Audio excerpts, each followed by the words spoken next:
March 10th to 15th, 2020. The USA initiates the construction of filter camps along the 100th meridian, partitioning the country into clean zones and observation sectors, armed with Sentinel Horizon data. The National Guard begins redirecting millions of refugees from the coastal megalopolises. These high-security hubs utilize rapid response medical screening to identify early-stage infections, while the interior remains relatively stable. The social cost is high as families are separated at the razor-wire perimeters of the Great Plains.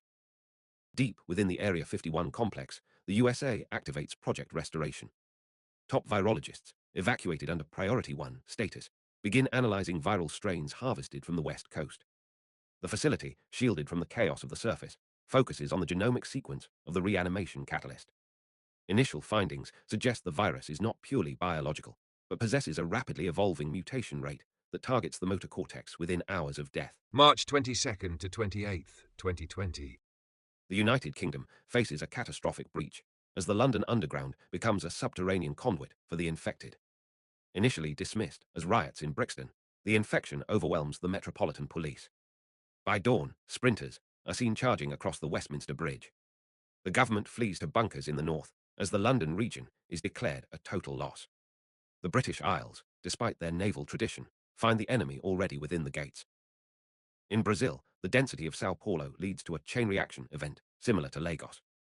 Government attempts to use the military to cordon the favelas backfire when infected. Sprinters utilize the complex verticality of the slums to ambush soldiers from above. The city becomes a boiling pot of infection, spilling into Rio de Janeiro and the surrounding coastline. Brazil's administration retreats to Brasilia, leaving the coast to the dead. April 12th, 2020. The Paris cordon fails. The French military's attempt to hold the Seine line fails as the infected swim or walk across the riverbed. Paris is overrun within 72 hours. The loss of the French command structure causes a ripple effect across the European Union. In the vacuum, various warlord enclaves begin to form in the French countryside, led by local prefects or military officers who refuse to follow the retreating national government. April 29th, 2020. The Delhi Punjab mega horde. The infected in northern India have merged into a mega horde of unprecedented scale. Estimates suggest over 10 million undead are now moving south from the Punjab region toward Maharashtra. The Indian government, unable to stop the tide, has authorized scorched earth tactics, but the lack of coordinated leadership means the undead simply flow around the burning cities. The hospital collapse. Mercy's end. By early April, the global medical infrastructure is in total collapse. In the USA, hospitals in New York and Chicago have become death traps where the injured are processed into the undead. Medical personnel, exhausted and lacking PPE, are the first to fall, leading to a 30% permanent loss in medical capability. The decayed variant begins to appear in early outbreak zones, marking the transition from rapid chaos to a slow, crushing tide of flesh. The hunger begins. International shipping has completely ceased. The global supply chain is severed, leading to acute fuel and food shortages in the USA. Rationing is strictly enforced by the 1st Quarantine Division. In the Midwest, farmers struggle to harvest crops as local sleeper outbreaks emerge from the migrant worker populations. The black market begins to thrive, trading ammunition for shelf-stable food as the dollar's value fluctuates wildly. 5 months have slipped by since the outbreak first emerged.